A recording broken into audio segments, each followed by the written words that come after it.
सलमान, अभी कॉन्वर्सेशन पे मैं वापस इधर ही इससे करूंगा। हालांकि I know there are a lot of different matchups to discuss. मतलब Matt Henry versus Rohit Sharma भी एक बहुत की मैचअप होगा। Shubman Gill versus Matt Henry is also going to be key matchup. लेकिन मैं पहले सेंटर पे कॉन्वर्सेशन ये इसलिए करना चाह रहा हूँ कंडीशंस को देखते हुए। अगेन, मैं बहुत ज़्यादा एक डिफेंसिव अप्रोच या कॉशियस अप्रोच की बात नहीं कर रहा, बट कहीं ना कहीं इंडियन थिंक टैंक को ये वाली बात दिमाग में आ सकती है कि चलो centre becomes at one bowler जिसे आप आराम से सी आउट करें और बाकियों को टारगेट करें। देखिए, Santner no doubt has been a very good bowler and he is done well against India on so many occasions. But I believe कि इस मैच में at this point of time सबसे इंपॉर्टेंट चीज है कि how New Zealand batters play Varun Chakravarthy, ठीक हो गया। क्योंकि ही इज समबडी जिसने इम्पैक्ट क्रिएट किया है, क्योंकि वो इतना नोन नहीं है, बहुत ज्यादा ये लड़के उसको खेले नहीं है, और स्पेशली जब आजकल उसकी फॉर्म भी अच्छी है, कंडीशन भी सपोर्ट कर रही है, ड्यू भी नहीं आ रही। और अगर आप देखें कि जब से वो खेल रहा है उसके 10 ओवर्स में डिसाइसिव मोमेंट्स आते हैं, सिर्फ न्यूजीलैंड के मैच के नहीं बाकी टीमों के भी आए हैं, उसके 10 ओवर्स में डिसाइसिव मोमेंट आता है, मैच चेंजिंग विकेटें वो लेता है। So how they play against him can be a huge factor. और अगर आप को याद हो कि पिछला जो इनका मैच हुआ था उसमें भी विलियमसन के अलावा कोई भी बंदा जो था वो इतना कन्विंसिंग खेला नहीं था स्पिनर्स को। सो I think it is more going to B how New Zealand batters play against the Indian spin and especially against Varun Chakravarti. Santner, yes, is a very good bowler, but I think कि Santner की जो threat है इस time उससे ज्यादा जो I think ये इनका बैटिंग का जो है वो वरुण चक्रवर्ती को कैसे खेलते हैं उसका मैच में इम्पैक्ट ज्यादा हो सकता है। ठीक हो गया। और नहीं, और ये अगेन मुझे तो बड़ा मज़ा आता है कि यहाँ पर इस पैनल पे हमारे पास इस तरह आइडियाज़ फ्लो कर रहे होते हैं कि it leads to another conversation. हमारे पास वरुण चक्रवर्ती की भी अभी तक हम देख चुके हैं कि उन्होंने 7 विकेटें ली हैं। आपने सलमान को सुना फवाद, आप अगर न्यूजीलैंड थिंक टैंक में इस वक्त होते तो वरुण चक्रवर्ती को दुबई की कंडीशंस में मैनेज करने के लिए आप अपने फेलो बैटर्स को क्या कहते हैं?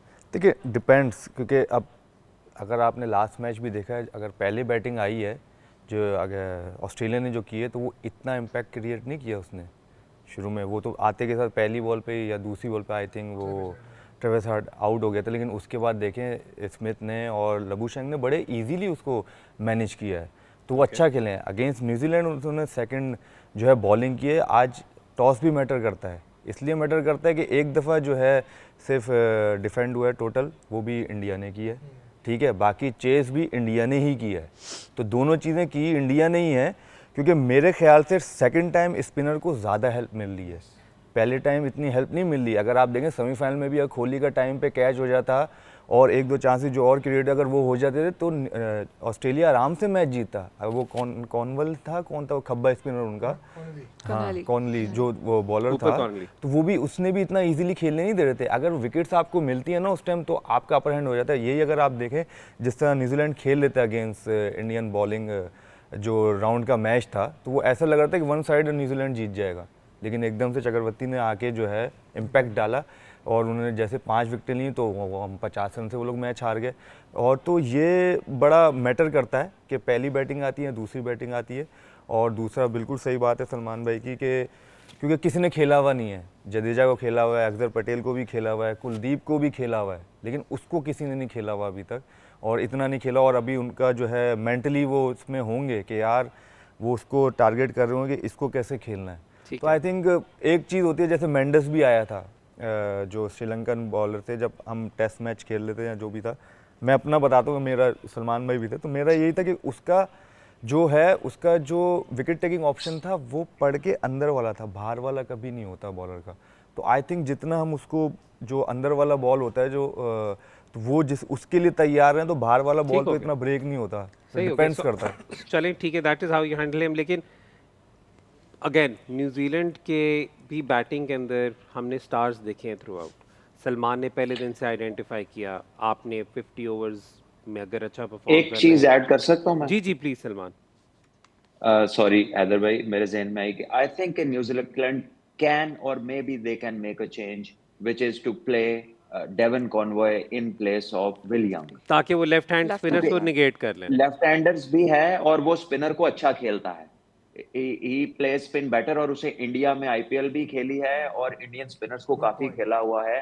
और इस टूर पे भी रन्स किए हुए हैं, so maybe there is something that they Salman can explore with. तो किसकी जगह आप डेरिल मिचेल की जगह कह रहे हैं? विलियम विल यंग की जगह, हाँ, क्योंकि वही मैं कह रहा हूँ, डेरिल मिचेल के तो अपने नंबर्स स्पेन में are some of the best in the world, so या विलियम बट विल यंग को थ्रू आउट बैक तो वो करते रहे हैं बहुत ज्यादा। I mean it is going to be interesting. इसलिए मैं मे भी कह रहा हूँ, हाँ नहीं, इसलिए मैं भी कह रहा टेक्निकल हूँ। मूव हो ये, टैक्टिकल मूव में तो spinners को फिर take टैक्टिकल करने मूव में का। तो फिर रुमान एक वॉशिंगटन सुंदर का भी फिर रिसेंटली, तो इट कैन जी, आल्सो वो भी हो मेरिट अ सकता है। Decision. You can not rule out, yes, उसको रूल आउट नहीं कर सकते। वो Yeah. कुलदीप यादव की जगह 9वें नंबर तक बैटिंग चली जाएगी उनकी, बॉलर वो भी ठीक है। हाँ, तो मतलब अगेन इट इज, इसमें टॉम लेथन भी आएंगे, रचिन रविंद्रा भी लेकिन फाइनल में इतनी ज्यादा चेंजेस जवेरिया, मे बी दोनों अपनी बेस्ट टीम से ही जाएंगे। Do you think so? अब चेंजेस टीम सिचुएशन के अकॉर्डिंग कर लेती हैं, और जहाँ तक बात है फाइनल की, तो आई थिंक ये टीम बहुत सेटल्ड है। 9वें नंबर पे बैटिंग वो शायद इसलिए ना लेके जाए क्योंकि उनके जो बाकी 1 से लेके 8 तक जो प्लेयर्स हैं वो इतने सुप्रीम फॉर्म में कि वो अपना रोल बड़ा बखूबी निभा रहे हैं। तो इस तरीके से जहाँ तक कुलदीप का, उसका एलिमेंट अलग है। सलमान भाई ने ओपनर के ड्रॉप करने की बात की, मेरे ख्याल में जो आप कह रहे हैं ना मिचेल का टर्निंग ट्रैक नहीं, जब विलियम का कह रहा हूँ। विल यंग का वो जी, नहीं जी। नहीं मैं वो मुझे कहनी है, मैं नहीं मिचेल तो, बट मिचेल की मेरी राय है कि मिचेल जब बहुत स्पिन फ्रेंडली कंडीशंस आ जाती है ना, तो वो स्ट्राइक रोटेशन में स्ट्रगल करते हैं।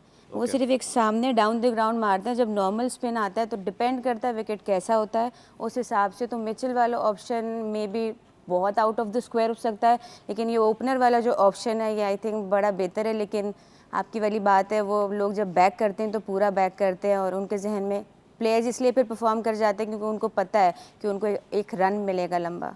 अगेन इंडिया वर्सेस पाकिस्तान वाली जो पिच है, इंडिया वर्सेस पाकिस्तान जिस पिच पे खेला गया था वही पिच इस्तेमाल हुई है। थोड़ा सा उन्होंने बताया कि उसे प्रिपेयर करने का टाइम मिला ज़रूर, उससे रोलर उस पर बहुत फेरा गया, पानी उस पर ज़रूर डाला, लेकिन अभी भी उन्होंने कहा अनफॉर्चुनेटली ड्राई है। उनके असेसमेंट के मुताबिक ये विकेट स्लो होगा अगर टर्न उस पर इतना मैसिव ना हो। तो उसके अंदर फिर जो एक सलमान थ्रू आउट बात करते रहे हैं, पहले 10 ओवर हैं भाई, चलाओ। एग्जैक्टली उन्होंने बात की 11 से 40 की, लेकिन मैं यही सोच रहा था कि जो मोमेंटम क्रिएट होगा ना वो पहले पावर प्ले में होगा।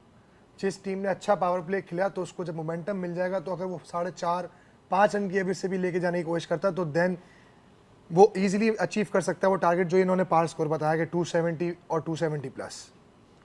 फवाद, आपकी इस वक्त फादी क्या रिएक्शन है after looking at that pitch report? देखिए जो पिच वो बता रहे हैं कि क्रैक्स खुलेंगे नहीं और ड्राई है, और दुबई का विकेट ऐसे ही होता है। हम जो खेले हैं वो जिस तरह आप खेलते रहते हो वो स्लो होता जाता है। वो ये नहीं होता कि बल्ले पे आना शुरू हो जाता है, तो वो और स्लो होता जाता है। भले टर्न इतना ना हो फिर भी स्पिनर्स को, इवन फास्ट बॉलर्स को भी, क्योंकि वो जो है हिट मारना और उनको रन, इवन रन्स निकालना भी मुश्किल होता है, सिंगल निकालना भी मुश्किल होता है। तो आई थिंक जैसे उसने बात की, मैंने शुरू में ये बात की थी कि टॉस जीत के ज़ाहिर है जो भी है कि वो बैटिंग करेंगे, और जिस तरह की उनकी स्पिन बॉलिंग अटैक है तो वो तो करना ही बैटिंग चाहेंगे। और 270 आई थिंक मेरे ख्याल से 250 भी हो गया इस विकेट पे, तो बहुत अच्छा स्कोर होगा। और जो भी करेगा, इवन अगर न्यूजीलैंड पहले बैटिंग करके करता है तो उनके बॉलर्स के पास भी बहुत अच्छा चांस होगा इंडिया को जो है ना आउट करने का 250 के अंदर।